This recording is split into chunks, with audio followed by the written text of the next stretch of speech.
Bonjour, my name is Baptiste Pointe DuSable. Through the actions of my life, one of the most famous cities, Chicago, was founded. Also, my interactions with the Indians at Chicago helps the fledgling Americans stay alive, and directly helps them stop the British from winning the American Revolutionary War. I was born in the year 1745 in the town of St. Mark in Haiti. My father was a French sailor, and my mother had been an African slave. I was lucky to have been born in St. Mark. Being a French colony, slavery did not exist there, so I was free. I grew up with a French friend, Jacques Morgan.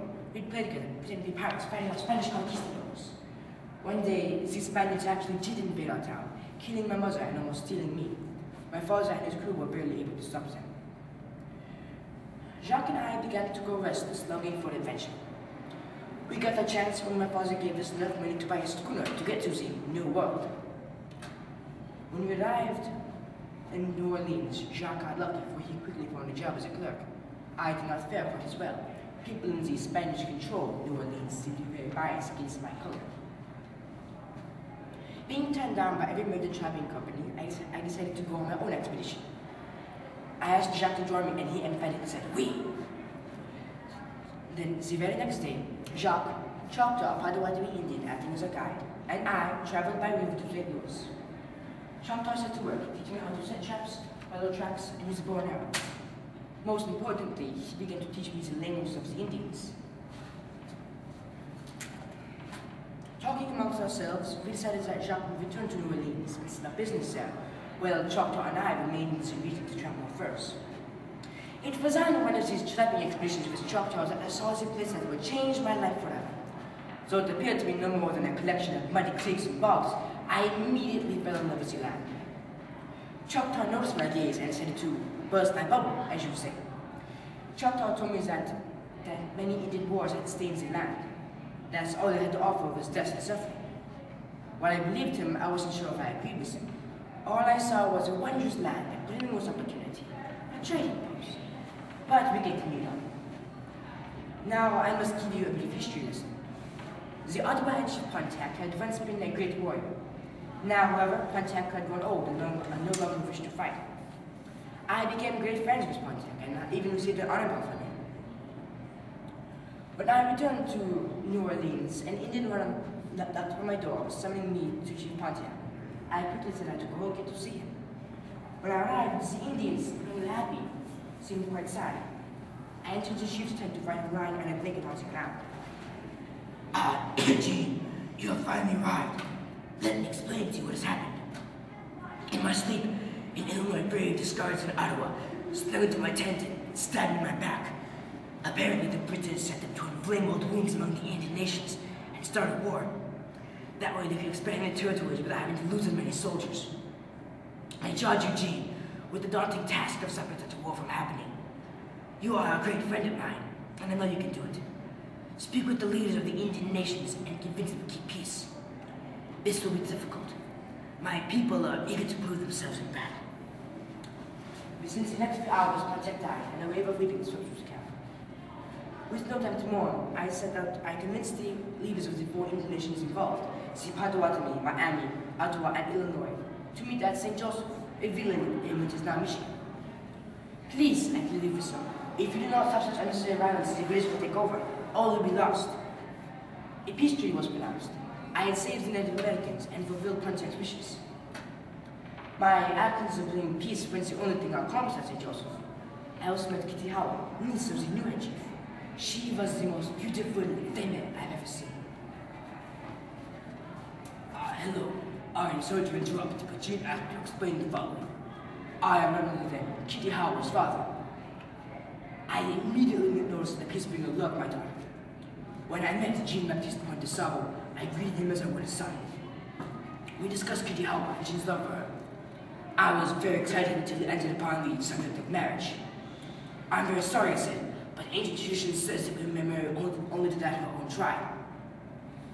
There is one other option, I said, seeing disappointment creep over Gene's face. It is possible for you to merely join our tribe. In a week, a combined marriage ceremony and induction ceremony was performed. The peace bringer said he knew just the place to go to home, but he would not tell me where. Now I, Jean, must explain how I found you at Chicago.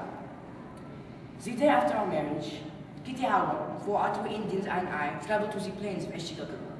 So there was no longer any danger of Indian robbers during my home because I'd stopped all chances of fighting. We quickly set to work, building one of the finest houses in the whole Midwest, with real glass windows and European artworks. It wasn't I would open a trading post and a portage service to transport men and the boats from the Des Plaines River to Lake Michigan. It was not long before Kitty Howard gave me a gift, a son. I named him Gene and continued to grow in happiness as my wealth grew around me. I had expanded my holdings to include a bakery, a smokehouse, a chicken coop, a stables, a barn, ducks, and a road. French and Indian farmers began to settle the land on my trading post. The happy times did not last, however. In 1783, the American Revolutionary War was going full force, and the British, now unsure they were winning after all, began to strengthen their hold in the Midwest. They saw it as a way to maintain some land in the New World. They even tried to build a fort at Chicago, so I would not let them. Then, the British convinced the Miami and New England Indians to attack American settlements. At first, the Indians had to clear lead, but when the U.S. mobilized troops, the tide began to turn. I met with the leaders of the Americans and the Indians to discuss peace treaty. Most of you want to British out of your lands, I told them. Don't you think the Americans would be better than those British? I successfully returned to Chicago within a week. My settlement was running at top speed, growing and expanding. Kitty Howard ran towards me in greeting, and I noticed on her back a baby girl, my daughter Suzanne. In 1783, after the end of the American Revolutionary War, the territory of Chicago was armed and ceded to the United States. In 1789, a Potawatomi messenger knocked on my door, sending me summons from Chief Pukagon to his lodge St. Joseph. When I arrived, I expected the chief to greet me. Instead, he glared at me and explained that at least 20 of his people had been forced off their property by these new Americans. The Americans would have been better than the British, but they weren't. None Pukagon wished for war. I plead with him. S'il vous plaît, I have a friend, Jacques Logan, who can verify the rumors of such land stealing. Let me speak with him before you go to war again. The chief agreed. Though sending him, Jacques told me that the rumors were true. He offered to travel to the capital of the United States and asked the Congress to make a law against such land stealing. Jacques burst into the chief's tent, holding a piece of parchment. The top of the paper said, Northwest Ordinance. It described how the United States would govern the territory, and how they would treat the Americans, the Indians, fairly. The Americans would not let us take our land. Once more, my actions had helped stop another war. Passing the law, however, proved hardest impossible.